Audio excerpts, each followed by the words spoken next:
Tenho o prazer de receber aqui no estúdio da CBN Cuiabá mais uma vez, Procurador-Geral de Justiça, Deusdedit Cruz. Procurador, seja bem-vindo. Uma semana especial aqui pra gente, né? O Jornal da CBN comemorando 3 anos no ar. É um prazer recebê-lo aí como parte das nossas entrevistas especiais dessa semana. Seja bem-vindo e já desejar um ótimo 2024 também para o senhor.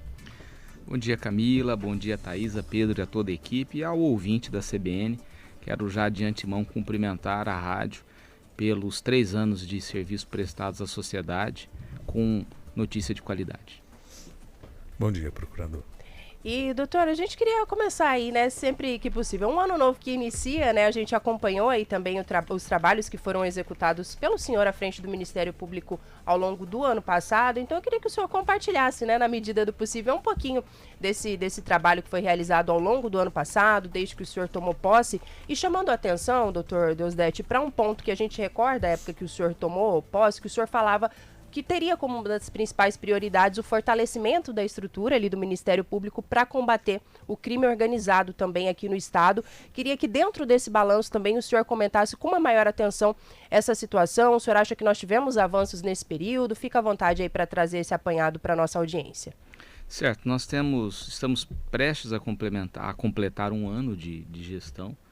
Uma das bandeiras que nós levantamos ainda no processo eleitoral como meta é realmente intensificar o combate às organizações criminosas e nós temos como serviço prestado nesse período um total de 19 operações, entre operações próprias e apoios, realizadas pelo GAECO, que é uma força-tarefa permanente, organizada não só pelo Ministério Público, é bom que se diga isso, mas com a participação essencial da Polícia Judiciária Civil, da Polícia Militar, da Polícia Penal e do Sistema Socioeducativo.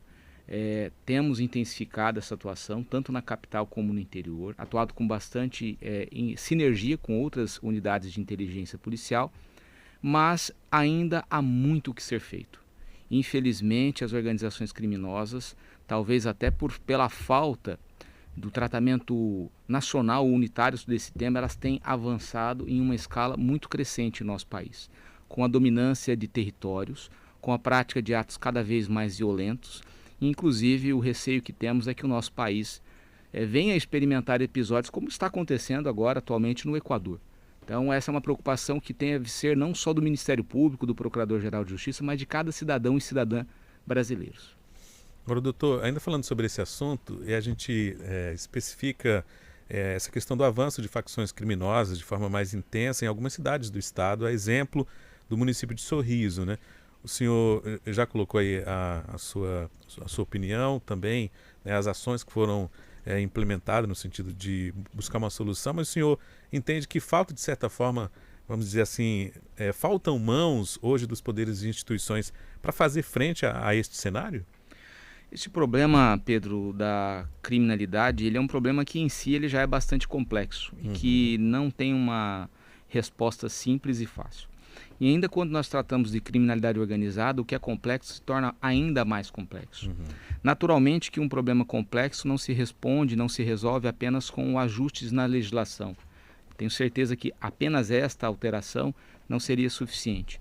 Mas é preciso sim repensar a legislação brasileira, repensar o modelo de sistema prisional que nós temos. Afinal de contas, estas unidades, esses grupos criminosos, eles surgiram de dentro das unidades prisionais, né?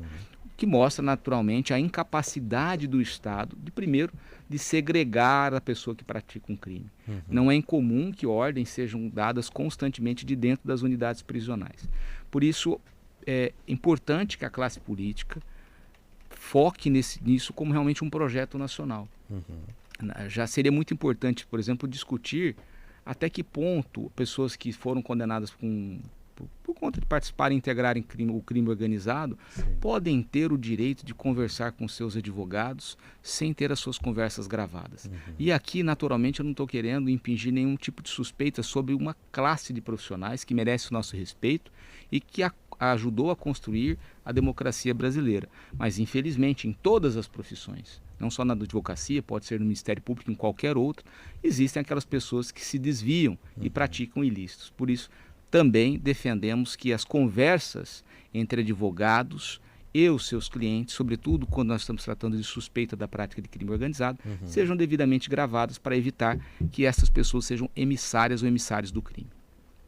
E, doutor, o senhor já vem, né, colocando aí alguns pontos, e a gente até recorda um pouquinho uma entrevista que a gente fez ontem aqui na CBN também. A gente conversou com o deputado Beto 2A1, com a deputada Janaína Riva, e muitos ouvintes, nesse momento, quando a gente falava também desse mesmo assunto, eles encaminhavam mensagens cobrando também nomeações de policiais aqui no estado. O senhor está falando sobre necessidade também aí de revisões, né, em leis, enfim. Na visão do senhor, então, é um problema que precisa ser atacado de forma igualitária em todo o país e também em mais de uma várias frentes, né? No caso, nomeação de policiais, convocação, por exemplo, por si só não basta para a gente resolver problemas dessa natureza? O crime não é um problema só de segurança pública. Acho que nós temos que partir dessa premissa, né? Tem que existir um investimento bastante substancioso na área de educação, na cultura, no esporte. Isso é muito relevante. Mas, de fato, o que nós percebemos hoje é que existe um esforço muito grande das polícias. Os indivíduos que transgridem as normas penais, eles são presos, mas por conta das brechas da própria legislação ou de permissivos legais, essas pessoas são colocadas em liberdade. E é claro que todas as pessoas precisam ter a sua presunção de inocência. Mas eu indago, até que ponto um indivíduo que pratica 1, 2, 3, 4 roubos, 3, 4 crimes de tráfico, ele pode permanecer em liberdade, aguardar novos julgamentos em liberdade. Por exemplo, este é um dos pontos que mereceria uma atenção especial. Nós não podemos tratar da mesma maneira aquele indivíduo que pratica um crime de bagatela, um crime menos relevante, com aqueles que praticam crimes que realmente colocam em perigo a sociedade. E o que nós vemos hoje, infelizmente, e muitas vezes o próprio Poder Judiciário e o Ministério Público sofrem críticas, mas nós não fazemos nada mais do que aplicarmos a legislação vigente. E a lei vigente impõe como regra a liberdade, quando na verdade, se a pessoa continua transgredindo a norma penal, a regra deveria ser mantê-las em prisão. E doutor, se me permite ainda só um pouquinho em relação a esse ponto, como que é para o senhor, né, um representante aí do Ministério Público, né, uma instituição tão respeitada, quando a gente acompanha a população trazendo debates, por exemplo, de que ela se sente mais protegida por facções criminosas, tem uma maior confiança, aqui meu território está protegido porque tem a facção A ou B instalada aqui, confio mais nessas pessoas do que na própria polícia, do que nas próprias instituições, nos poderes. Como que é na visão do senhor quando a gente tem esse entendimento por parte de parcela da população? Esta fase é uma fase de conquista de confiança. O criminoso que integra uma facção, ele vai conquistar a confiança do morador do seu bairro, da sua região, com uma pseudo-segurança, com uma pseudo-sensação, com uma falsa sensação de que ele consegue controlar tudo que acontece naquela região. A partir do momento que ele conquistar a confiança do indivíduo, daquele bairro, ele vai passar a dizer o que é que acontece, ele vai agir como se fosse o Estado. Então, além de pagar o IPTU, o IPVA, o ISSQN, as pessoas terão que pagar taxas para esses criminosos. E de uma hora para outra eles terão seus bens expropriados e a sua vida, naturalmente, poderá inclusive correr sério risco. Infelizmente, eu chamo a atenção, isso já aconteceu em outros países. Começa com o assistencialismo, começa com a falsa sensação de segurança. Segurança pública é um dever do Estado, em qualquer Estado sério é assim que acontece. Criminosos se apropriam da confiança do cidadão e depois, na verdade, o cidadão vai ficar refém e é um caminho sem volta. Chama atenção para o que aconteceu na data de ontem no Equador, né? Um país que até poucos anos atrás era considerado um país seguro, tomado pela criminalidade organizada, que sim está enfrentando aquela dificuldade porque o presidente daquele país decidiu enfrentar esse problema e não escondê-lo embaixo do tapete. Perfeito. 8h30, está na hora do repórter? A gente vai precisar fazer uma primeira pausa aqui, doutor Deusdedit, para a gente acompanhar as principais notícias do país, mas a gente volta, é bem rápido. Jornal da CBN. Dia 10 de janeiro de 2024, semana aí que o Jornal da CBN está comemorando 3 anos, levando aí a informação para todos os ouvintes aqui do nosso estado, todo mundo que nos acompanha aí no país afora, né? Pelo YouTube, Facebook também. E para celebrar também essa semana, a gente está recebendo aqui o Procurador-Geral de Justiça, Deusdedit Cruz, conversando conosco um pouquinho, ele que agora em fevereiro completa aí 1 ano à frente do Ministério Público, tá fazendo um balanço também das ações executadas ao longo desse período. A gente falava antes da nossa pausa para o intervalo do repórter CBN, aliás, sobre esse cenário ainda, né, de atuação de facções criminosas aqui no estado, a visão do Ministério Público em relação a isso. Thaisa tem mais um questionamento aí para fazer ainda nesse sentido. Bom dia, Thaisa, fica à vontade. Bom dia, Camila. Bom dia, Pedro. Bom dia, procurador. Exatamente, o senhor estava falando ali antes do repórter CBN das questões das pessoas que cometem crimes ficarem presas realmente, né?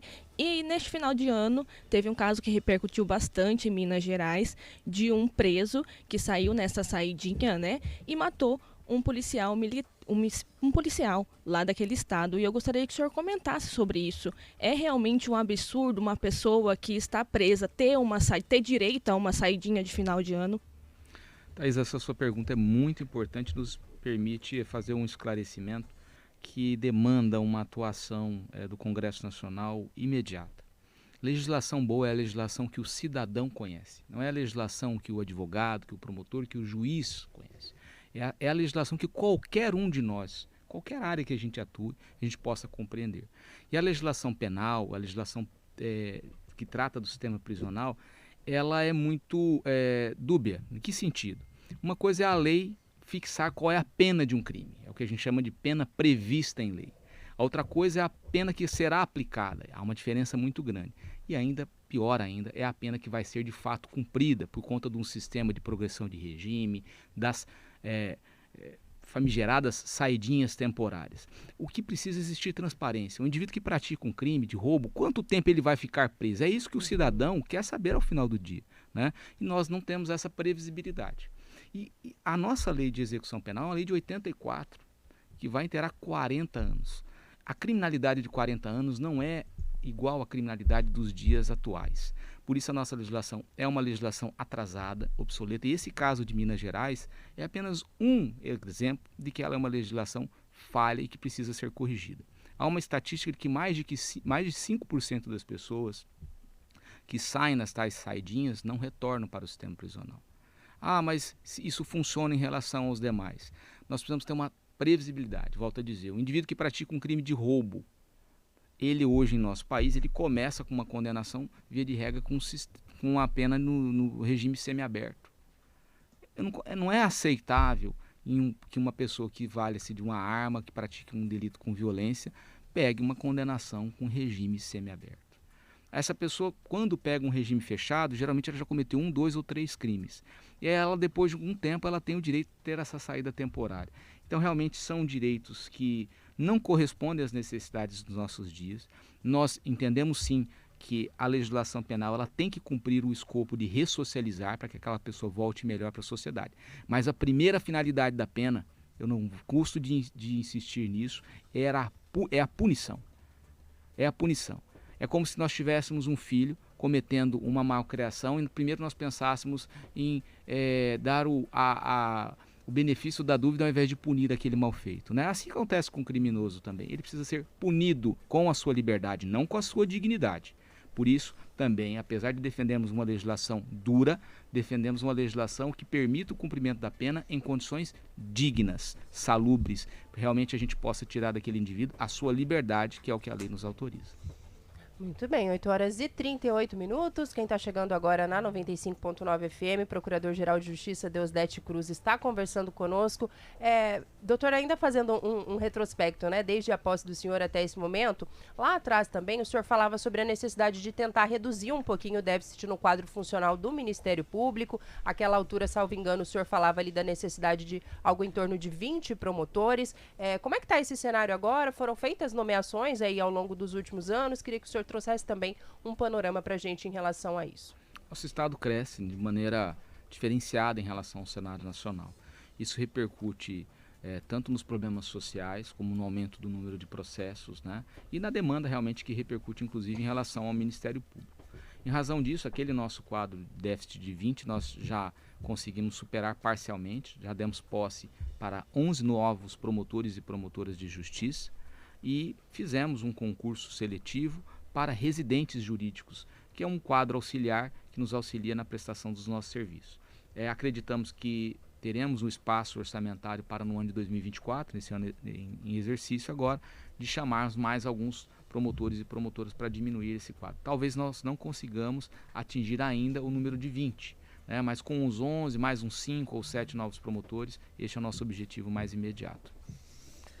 Doutor, nessa semana a Eli acabou adiando ali a votação da LOA, né? Mas a gente sabe que o texto prevê, inclusive, do décimo de pouco mais de 645 milhões de reais ao Ministério Público. O senhor entende que esse montante é suficiente, digamos, para fazer frente às demandas da instituição?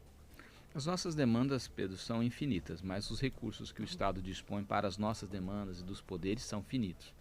O nosso 12º, que é o orçamento que o Ministério Público vai receber para poder fazer frente às suas despesas com custeio e pessoal, ele na verdade é o orçamento do ano de 2023, corrigido pelo índice inflacionário.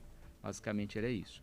É claro que com mais recursos nós poderíamos, por exemplo, já chamar mais promotores, mais servidores, estar presente em outros municípios. Hoje nós temos sede em 79, temos 79 sedes, né? Estamos presentes em 77 municípios, mas o recurso é suficiente sim para prestar um bom serviço.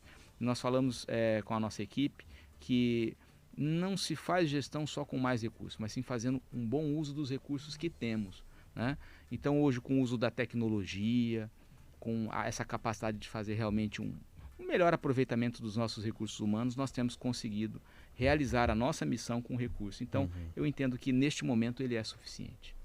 8h41, seguimos aqui, a qualquer tempo Thaisa também traz aí os olhares dela atentos, sempre acompanhando também as ações ali do Ministério Público. Doutor Donzetti, um outro assunto que a gente queria comentar com o senhor, nós acompanhamos, né, ao longo de praticamente todo o ano passado, aquele processo de intervenção na saúde pública aqui da capital. Desde o dia 31, né, nós tivemos a formalização de um TAC que pôs fim a essa intervenção. Nessa semana, nós acompanhamos, noticiamos também aqui na CBN, o prefeito Emanuel Pinheiro acabou sofrendo algumas derrotas aí na justiça no que diz respeito a essa questão do TAC, né? Ele vem apresentando aí alguns recursos para tentar barrar, né, esse acordo que foi construído, esse termo. Como é que o senhor avalia, de uma forma geral, essas movimentações por parte, né, da prefeitura? Isso traz algum tipo de preocupação ao Ministério Público? Queria que o senhor também fizesse os seus apontamentos em relação a isso. É sempre importante registrar que a intervenção, conquanto um remédio duro, ele foi necessário. Havia um estado de realidade da saúde pública na capital que demandava, seja pela falta de profissionais, atraso em pagamentos, um excesso na fila de procedimentos e cirurgias, né? Enfim, pela falta e deficiência da prestação do serviço público, uma iniciativa por parte do Ministério Público. E também registro que a nossa iniciativa foi provocada pelo Sindicato dos Médicos. Face a isso, o Ministério Público ingressou com um pedido dessa intervenção, o Judiciário acolheu por maioria esse pedido e foi feita e executada a intervenção até o dia 31 de dezembro de 2023. Naquele momento, algumas metas ainda estavam pendentes e principalmente o grande objetivo que nós temos é com a manutenção dos bons resultados que foram colhidos, né? Como, por exemplo, manter o número de profissionais que atendem a população, o funcionamento adequado desse serviço e não deixar aumentar a fila. Para isso, nós firmamos um termo de ajustamento de conduta com a interventora. Muita dúvida surgiu, mas não seria o prefeito que deveria assinar esse termo de ajustamento de conduta? E é bom lembrar que quem se responsabiliza pelo acordo é sempre o órgão público. Ele, na verdade, é representado por um gestor. E quem tinha poderes para representar a Secretaria Municipal de Saúde até o dia 31 era a interventora. Então, ela assinou esse acordo. Esse acordo foi submetido a uma homologação judicial. O desembargador relator, o desembargador Orlando Perry, entendeu que aquele acordo era legal, homologou. Portanto, nós temos um acordo homologado, portanto, temos uma sentença que obriga ao cumprimento daquele termo de ajustamento de conduta. O prefeito ou qualquer um dos seus procuradores pode naturalmente questionar essa decisão, mas jamais pode deixar de cumpri-la, porque é uma decisão. Ele pode, inclusive, intentar os recursos, foi o que fez, até o que nos consta, até neste momento já ingressou com 2 medidas e ainda não obteve sucesso. É natural esse questionamento, na nossa seara jurídica a gente entende isso com normalidade, é legítimo, mas o que realmente nós gostaríamos é que houvesse um esforço do prefeito e da sua equipe para dar prosseguimento às conquistas. Nós não estamos dizendo aqui que o trabalho da intervenção tornou a saúde pública perfeita, impecável. Muito pelo contrário, há diversos desafios que precisam ser superados, que inclusive a intervenção tem dificuldade de superar. Mas é o esforço conjunto de um gestor sucedendo o outro que vai fazer com que a sociedade seja mais bem atendida. É isso que nós desejamos. Agora, doutor, o senhor até citou, né? Reiterados descumprimentos de decisões judiciais lá atrás foi inclusive uma das razões, dos motivos que levou à intervenção. Agora a gente tem, como a Camila já apontou ali, diante destas, digamos, novas tentativas do prefeito, né, em relação a questionar o TAC, o senhor acha que é, de certa forma, uma espécie de afronta da parte do prefeito aos poderes e instituições, uma vez que esse TAC foi construído, inclusive, ali pelo Ministério Público, pelo TCE e também avalizado pelo TJ? Então, como eu disse, Pedro, nós temos hoje uma sentença, né? Então, o descumprimento dessa decisão pode abrir margem, inclusive, num cenário mais drástico, a uma nova intervenção. E eu volto a dizer, uma nova intervenção não só na saúde, pode ser uma intervenção total. Eu espero realmente não ter que fazer um pedido como este. Para isso, acreditamos na possibilidade do município, através do seu prefeito, de cumprir essa decisão, né? É o que realmente nós esperamos. Quando o senhor fala dessa possibilidade de intervenção total, só para que fique claro, seria basicamente o quê, procurador? Intervir em toda a administração do município? O descumprimento de uma ordem judicial é um dos fundamentos para a intervenção de um ente federativo no outro, né? Então, o Ministério Público, caso não seja cumprida esta decisão que homologou o TAC, podemos pedir ao Judiciário a intervenção e que ela não fique, inclusive, restrita à Secretaria Municipal de Saúde, né? As ordens judiciais, volto a dizer, elas precisam ser cumpridas. Muitas vezes o próprio Ministério Público discorda do teor de alguma decisão, mas nós cumprimos, porque é isso que garante segurança no Estado de Direito. E aí nós temos os mecanismos para recorrer. Assim também o município pode fazer. Nesse período, doutor, se me permite também ainda em relação a esse assunto, surgiram até alguns questionamentos aqui também por parte de ouvintes em relação à nomeação do secretário, né? Foram discutidos ali alguns prazos, alguns vereadores de oposição também se manifestando em relação a isso. O senhor tem detalhes também, como é que funciona isso na prática? Tem um prazo para que o prefeito faça essa nomeação? Causa preocupação já termos aí 10 dias e não termos, né, a figura do secretário? Ele chegou a anunciar alguns adjuntos, né? Tem alguma atenção também do Ministério Público em relação a isso? A partir do momento que nós firmamos o TAC, a intervenção está suspensa. E como ela está suspensa, existe uma comissão especial que foi instituída para nos ajudar a fiscalizar o cumprimento desse TAC, que hoje é uma sentença, eu volto a dizer. Então, periodicamente, nós receberemos relatórios desta comissão especial e com o auxílio do Tribunal de Contas do Estado, nós vamos apontar ao município o que é que está em conformidade e o que está em desconformidade. Havendo desconformidade, daremos o prazo para corrigir. E se não houver a correção, aí sim podemos pedir medidas como afastamento de agentes públicos e até uma nova intervenção. Existem prazos, eles foram pactuados no próprio TAC, eu não me recordo agora os prazos exatamente, né? Mas a comissão nos apontará todas as desconformidades. Volto a dizer, sempre dialogando com a prefeitura para que elas apontem qual a razão do cumprimento ou do descumprimento. Mas nós não toleraremos descumprimento a uma ordem judicial.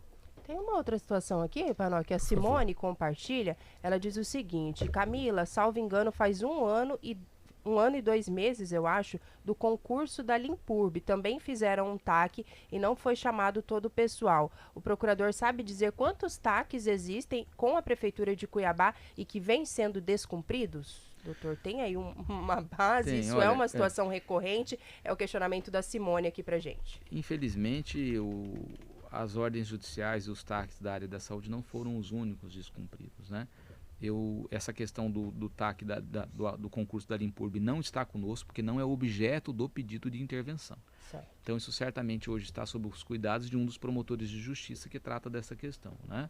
Mas eu não tenho aqui como responder, né, se vai ser feita uma medida equivalente. Lembrando que não é possível pedir a intervenção pelo descumprimento de um TAC, mas sim pelo descumprimento de uma ordem judicial.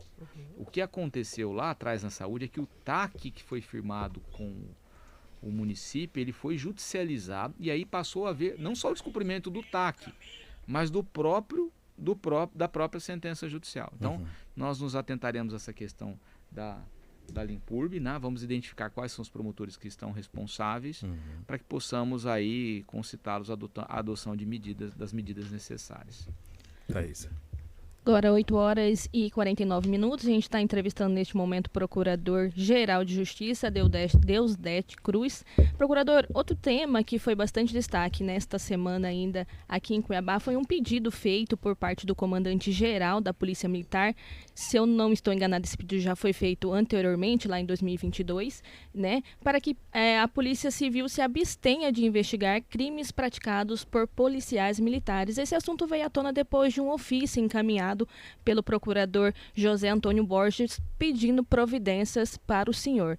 O senhor já se manifestou a respeito desse assunto e poderia explicar para a nossa audiência, para o nosso ouvinte, o que seria esse pedido da Polícia Militar?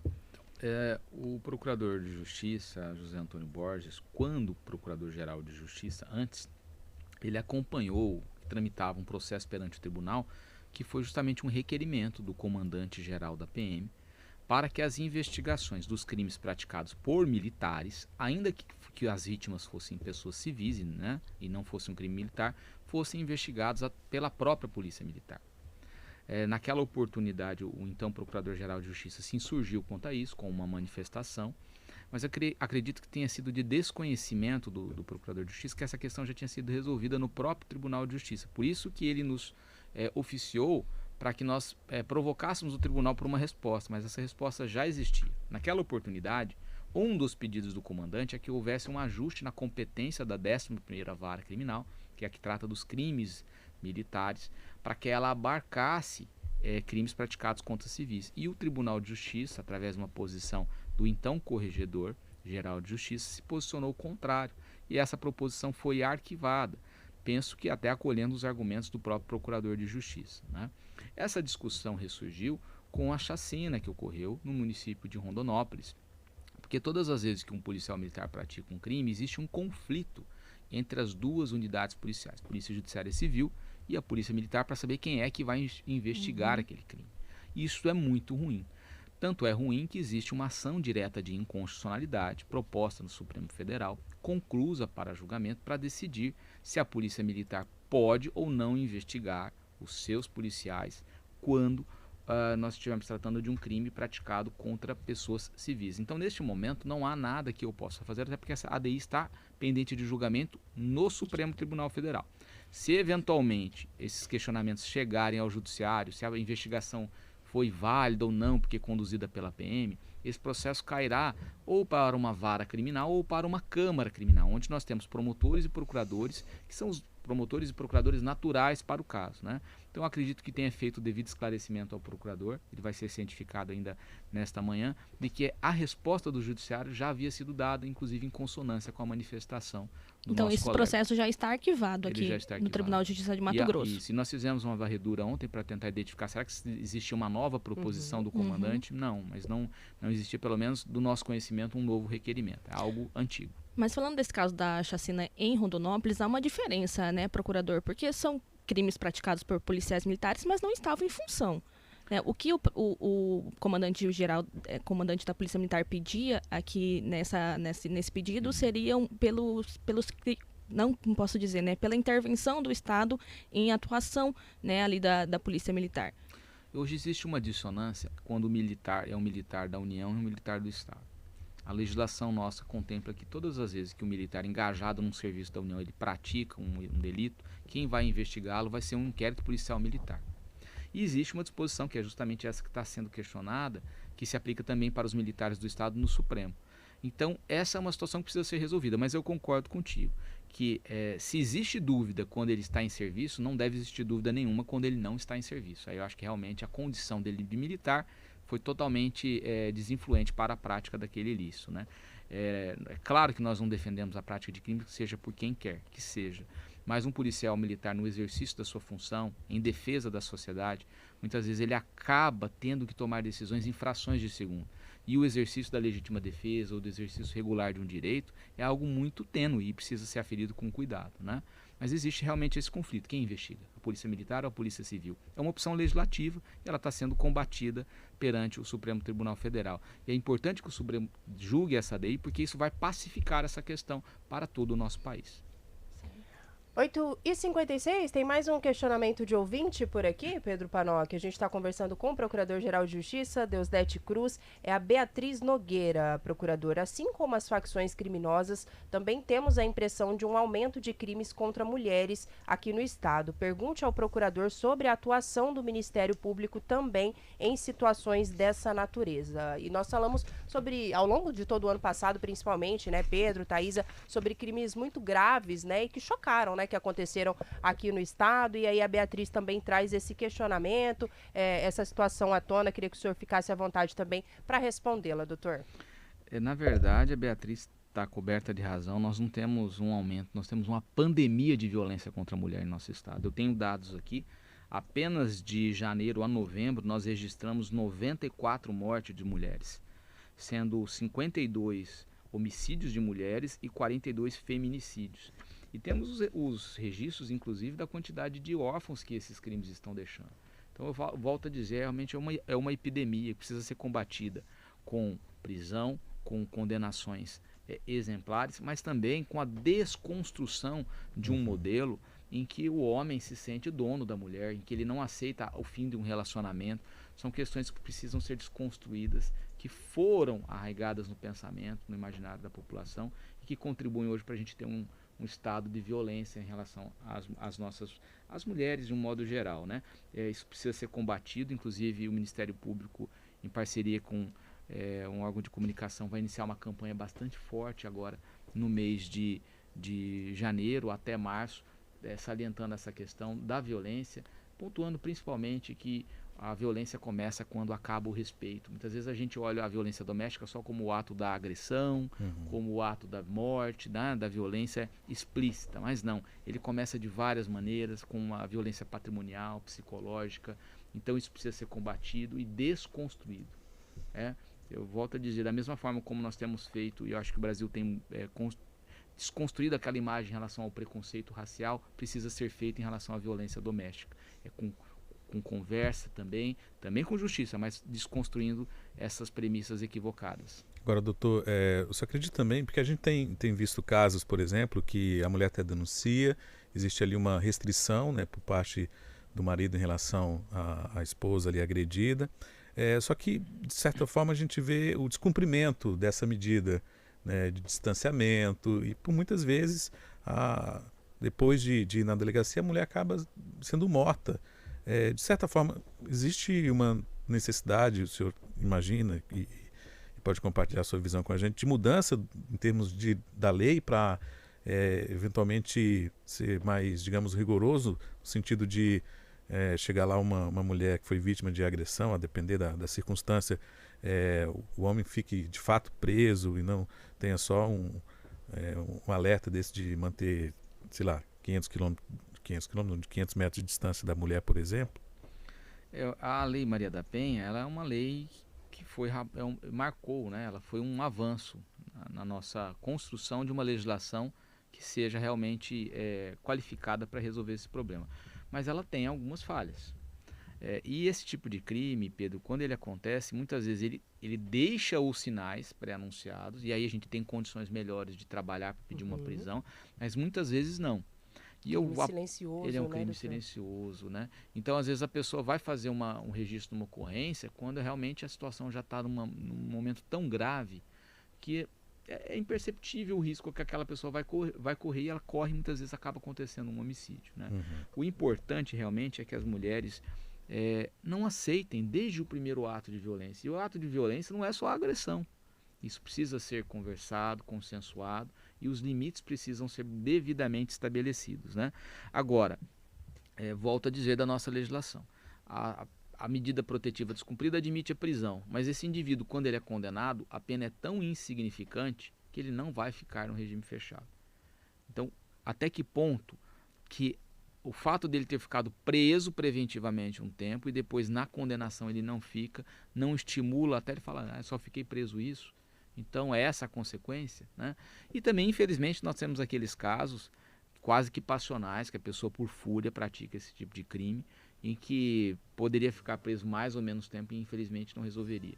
Volto a dizer, é algo muito mais complexo do que simplesmente a gente tratar a legislação. Precisa ser desconstruído realmente um modelo mental de violência contra as mulheres.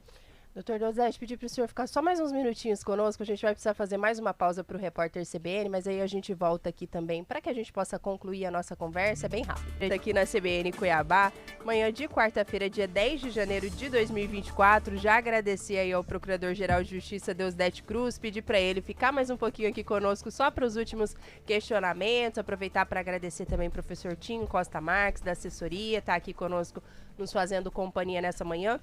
Doutor, eu queria que o senhor explicasse também um ponto. Volta e meia a gente traz, né, informação aqui. O Ministério Público firmou um acordo com fulano, com Beltrano, com a empresa X, Y. Eu queria que o senhor explicasse, né, como é que funcionam, como é que é esse mecanismo, né, dentro da instituição, a importância disso para a devolução de recursos também aos cofres públicos, para que o nosso ouvinte possa entender também, né, de uma forma bem didática, o que isso representa e também o impacto, né, disso para a justiça, né, que fica ali atabalhoada com uma série de processos, enfim, que o senhor possa aí dar detalhes aí para nossa audiência. Maravilha. Dentro do plexo de atribuições que o Ministério Público tem, nós podemos nos valer de instrumentos autocompositivos. Então, propor a ação e levar a questão ao judiciário é uma das alternativas que nós temos.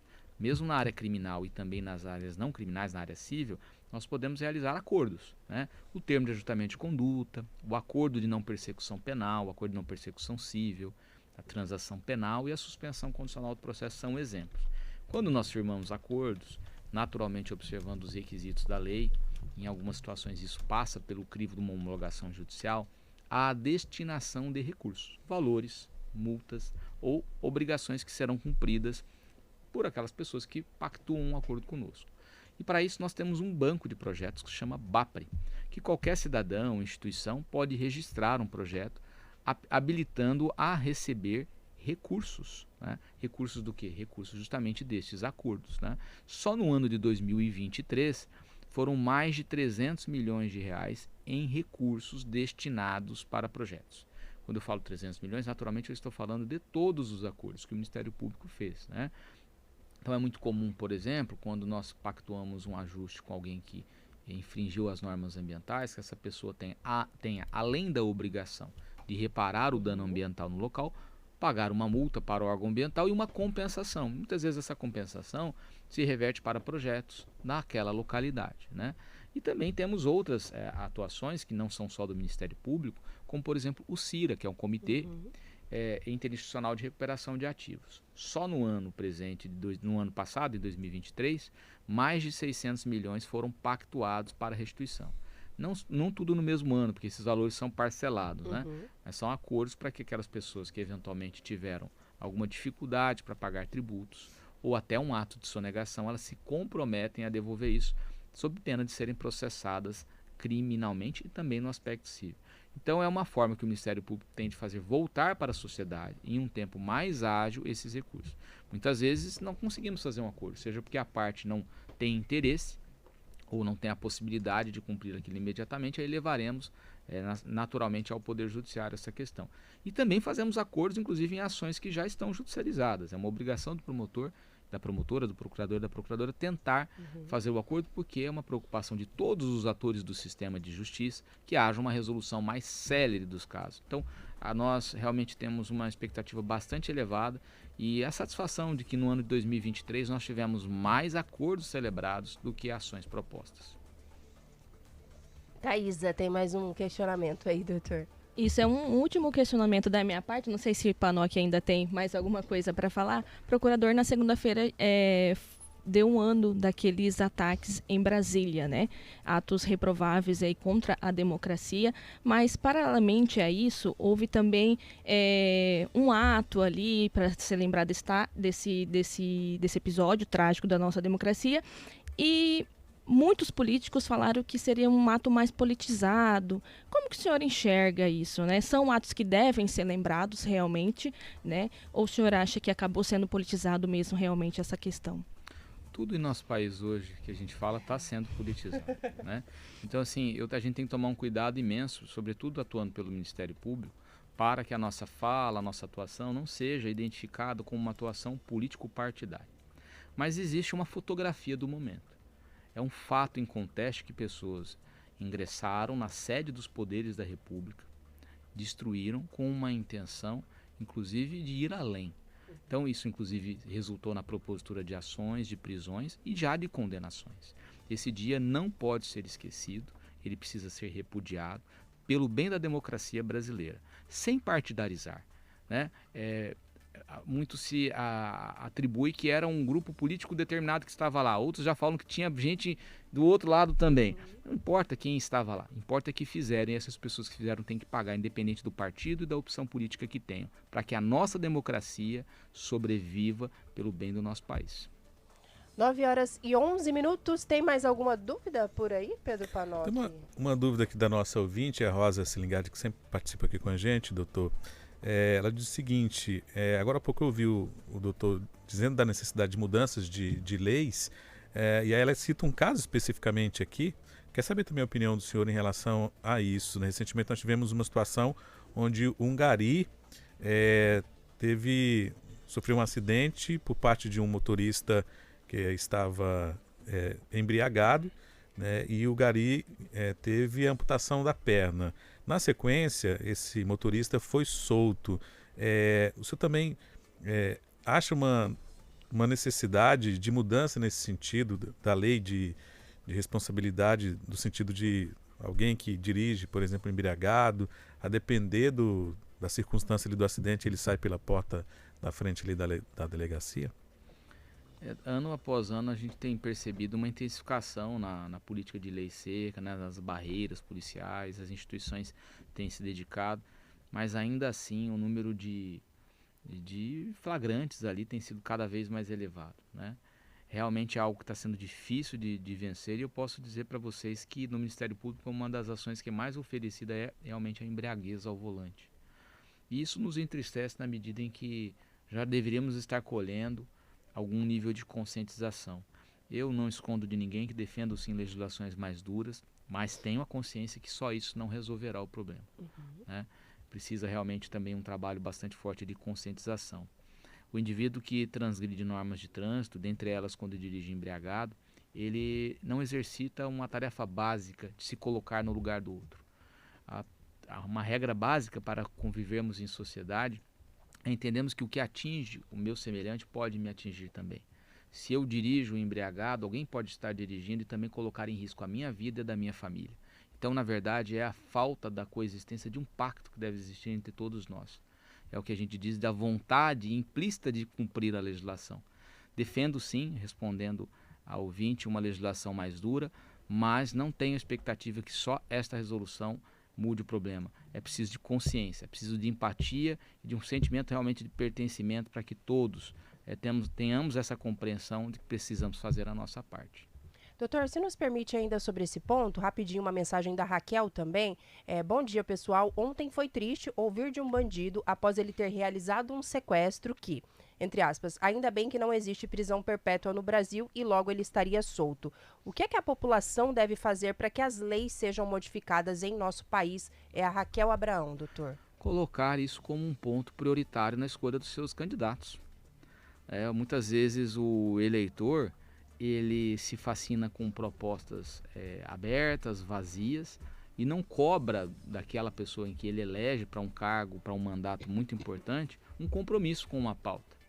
E o problema da segurança pública é um problema geral, mais grave em um estado, menos grave em outro, mas ele é um problema geral. E o contrato que existe entre o eleitor e o eleito é, na verdade, um contrato de compromisso. Olha, qual é o seu compromisso com a pauta que você está defendendo? Não propostas vazias, e não estou nem aqui querendo falar que infelizmente ainda uma parcela significativa da população vende o seu voto, o que é mais triste, né? Quando na verdade nós temos que ter um amadurecimento cívico de exigir boas propostas, cobrar dos nossos deputados e dos nossos senadores que discutam uma legislação adequada para os nossos tempos. O nosso Código Penal é de 1940, a nossa sociedade do século XXI não pode conviver com o código da década de 40. Nós temos um tratamento que privilegia a condição do réu, do preso e não da sociedade. Nós estamos presos em nossas casas e nossos apartamentos, enquanto quem transgride a norma passa por uma audiência rapidamente e ganha liberdade. É isso que não pode ser tolerado. Obrigada, doutor. Queria agradecer. E só uma dúvida, o senhor sai à reeleição, né? Assumiu em fevereiro do ano passado, mas já tem eleição no Ministério Público esse ano. Como é que tá aí? Gostou da experiência aí ao longo de quase um ano, doutor? Sente animado para continuar aí fazendo, né, as suas atribuições, continuar tentando implementar ali as ações que o senhor pensou lá atrás? Deve sair a reeleição? É o caminho natural nesse momento? Como é que o senhor está se organizando também? Nossa Constituição Federal prevê um mandato de 2 anos e admite uma recondução, né? Realmente tem sido um desafio pessoal e profissional bastante significativo, mas eu tenho a felicidade de não estar só nessa caminhada. Estou sendo ombreado por membros e servidores que me auxiliam diuturnamente no cumprimento dessa missão.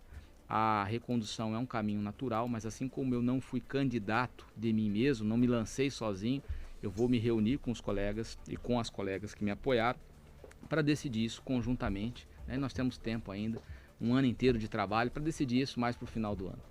Obrigada, doutor. Mais uma vez, quem nos acompanhou aqui nessa manhã na 95.9 FM, conversamos com o Procurador-Geral de Justiça, Deusdedit Cruz. Belos ensinamentos também aqui, algumas reflexões que o doutor Deusdedit traz pra gente aqui. A entrevista vai ficar disponível na íntegra ali também no YouTube, para que você possa acompanhar quem perdeu alguma parte. Muito obrigada, doutor Deusdedit, que seja aí um 2024 de muito trabalho. Sempre que tiver a oportunidade também, a CBN está de portas abertas por aqui. Obrigada por estar conosco mais uma vez. A gente reforça nessa semana especial aí que a gente está comemorando 3 anos do jornal. Obrigada mais uma vez ao Tinho e leve o nosso abraço também a toda a equipe do Ministério Público. Fica à vontade para se despedir do nosso ouvinte, doutor. Eu quero agradecer mais uma vez o espaço, a oportunidade de ter esse diálogo com vocês e com os seus ouvintes, né? E parabenizar a CBN mais uma vez pelos 3 anos de serviço, de boa notícia, e me coloco à disposição para esclarecimentos, né? E para falar um pouco sobre o Ministério Público, a nossa atividade, a nossa tentativa de contribuir para uma sociedade melhor. Eu acho que esse é o objetivo de todo cidadão e toda cidadã. Obrigada, doutor. 9h16, a gente faz uma pausa aqui.